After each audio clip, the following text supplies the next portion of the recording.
Hi all. Now today we are going to discuss about letter classification. ప్రీవియస్గా మనం word classification, number classification మీద videos చేసాం అన్న. దాని ఎక్స్టెన్షన్లో లెటర్ క్లాసిఫికేషన్ గురించి క్లాసిఫై చేసుకుంటున్నాం. లెటర్ క్లాసిఫికేషన్ అంటే మనకు ఉన్నది ఆబ్వియస్గా వోవెల్స్ ఉన్నాయి, కాన్సనెంట్స్ ఉన్నాయి.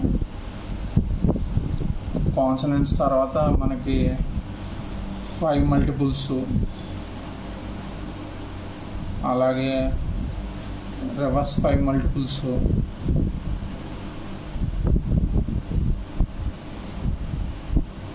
స్క్వేర్స్ ఉన్నాయి, అలాగే ఆపోజిట్ పేర్స్. ఈ మొత్తం దేని మీద డిస్కస్ అవుతాయంటే టోటల్గా మనకు ఉన్న 26 లెటర్స్ మీద బేస్ అయ్యి ఉంటాయి. వోవెల్స్ అంటే తెలుసు కదా మీకు, ఏ, ఈ, ఐ, ఓ, యు. అలాగే కాన్సనెంట్స్ అంటే రిమైనింగ్ 21, 26 - 5 21, రిమైనింగ్ 21 కాన్సనెంట్స్. సో వాటిని క్లాసిఫై చేసుకుంటూ వస్తాం. ఇవాళ డిస్కస్ చేయబోయే వీడియోలో మనం 10 ఎగ్జాంపుల్స్ తీసుకుంటున్నాం లెటర్ క్లాసిఫికేషన్ మీద. వాటి మీద బ్రీఫ్గా ఎక్స్ప్లెనేషన్ ఉంటుంది, క్లియర్గా అబ్జర్వ్ చేయండి. ఫస్ట్ క్వశ్చన్ అబ్జర్వ్ చేసుకుంటే BDIK PN SU WY అనే ఈ క్వశ్చన్ అబ్జర్వ్ చేస్తే BDIK PN SU WY ఇందులో క్లియర్గా అబ్జర్వ్ చేసుకుంటే ఒక్కొక్క లెటర్ గ్యాప్ ఇచ్చారు నాన్న. ఇక్కడ BD అంటే C గ్యాప్ ఇచ్చారు, IK అంటే J గ్యాప్ ఇచ్చారు. ఇక్కడ NP ఉండాలన్న. ఇక్కడ PN అని ఇచ్చారు కానీ NP అయితే కరెక్ట్, కానీ అక్కడ మనకి ఇచ్చింది ఏమి ఇచ్చాడు, PN అని ఇచ్చాడు. SU అంటే STU, అలాగే WY అంటే WXY ఉండాలి. సో ఇందులో ఆడ్ వన్ వచ్చి PN, it should be NP అన్నమాట. Coming to second question, BCD KMN QRS GHI WXY. ఇక్కడ క్లియర్గా అబ్జర్వ్ చేసుకుంటే కన్సిక్యూటివ్ ఆల్ఫాబెట్స్ ఇచ్చారు నాన్న.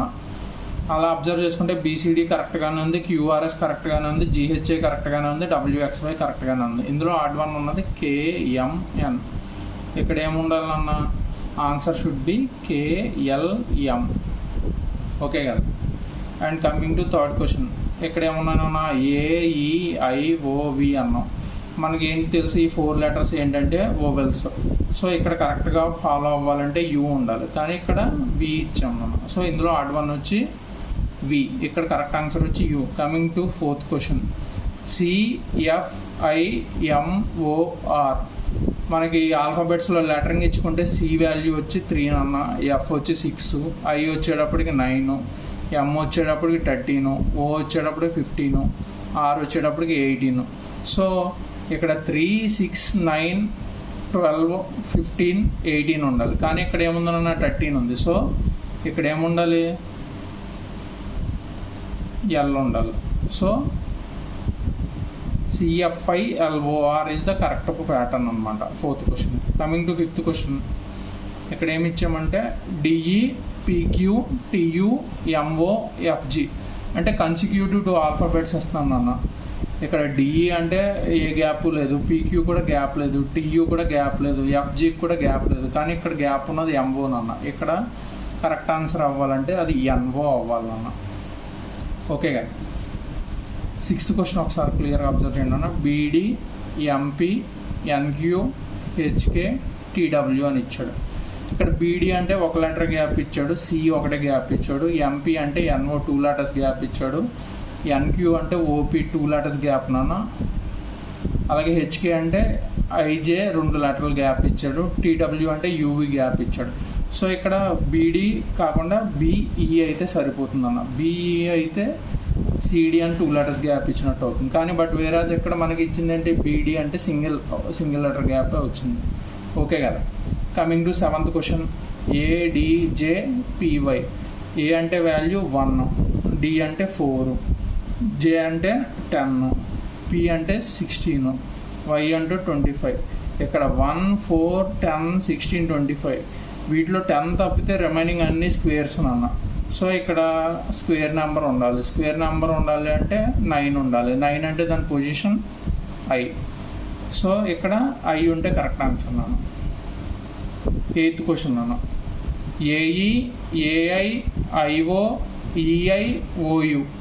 ఇక్కడ క్లియర్గా అబ్జర్వ్ చేసుకుంటే 2 కన్సిక్యూటివ్ వోవెల్స్ ఇస్తున్నాడు. అది క్లియర్గా అబ్జర్వ్ చేస్తే ఏఈ కరెక్ట్గానే ఉంది, ఐఓ కరెక్ట్గానే ఉంది, ఈఐ కూడా కరెక్ట్గానే ఉంది, ఓయు కూడా కరెక్ట్గానే ఉంది. కానీ ఇక్కడ ఎక్స్ట్రా ఒక లెటర్ గ్యాప్ వచ్చింది. సో ఇందులో ఆడ్ వన్ వచ్చి ఏఐ నాన్న. Coming to 9th question K P M N H R G T E V. ఇక్కడ K P M N H R G T E V అంటే ఆపోజిట్ పేర్స్ అన్న. ఆపోజిట్ పేర్స్ అంటే సమ్మేషన్ ఈజ్ ఈక్వల్ టు 27 అవ్వాలి. Opposite pairs summation is equal to 27. K అంటే value ఎంత, కే 11, P 16. So KP 27 సరిపోయింది. MN అంటే ఎం value 13, ఎన్ value 14. So MN కూడా సరిపోయింది. హెచ్ వాల్యూ ఎంతనన్నా 8, ఆర్ వాల్యూ ఎంత 18, 8 + 18 26. అలాగే జీటీ అంటే జీ వాల్యూ ఎంతనన్నా 7, టీ వాల్యూ ఎంత 20, 7 + 20 27. అలాగే ఈ వాల్యూ 5, వి వాల్యూ 22, ఇది 27. సో ఇందులో ఆడ్ వన్ వచ్చింది హెచ్ఆర్ నాన్న. ఇక్కడ హెచ్ఆర్ కాకుండా హెచ్ఎస్ అయితే correct answer. Coming to 10th question అన్న ఫైనల్ క్వశ్చన్. ఇది ఏంటంటే ఆపోజిట్ పేర్స్ సమ్మేషన్.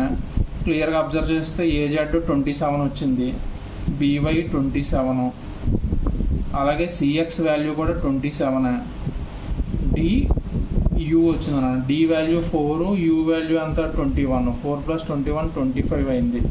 ఈ అంటే వాల్యూ ఎంత, ఈ వి, ఈ అంటే 5, వి అంటే 22, 27 సరిపోయింది. సో ఇక్కడ వాల్యూ ఎంత అవ్వాలి, డిడబ్ల్యూ అవ్వాలి అన్న.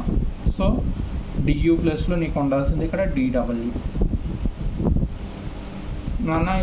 టోటల్గా మనం 3 టైప్స్ ఆఫ్ క్లాసిఫికేషన్ డిస్కస్ చేస్తాం. ప్రతి బ్యాంక్ ఎగ్జామ్స్లో ఉపయోగపడతాయి. అలాగే ఎస్ఎస్సి కానీ ఏబిపిఎస్సి కానీ మీరు రాసే రిటర్న్ ఎగ్జామ్స్ ఏవైనా కంపెనీ ఫేస్ చేసినా కూడా ఈ క్లాసిఫికేషన్ టాపిక్ చాలా బాగా ఈజీగా claim చేస్తారనుకుంటున్నాను. I hope you understand the concept.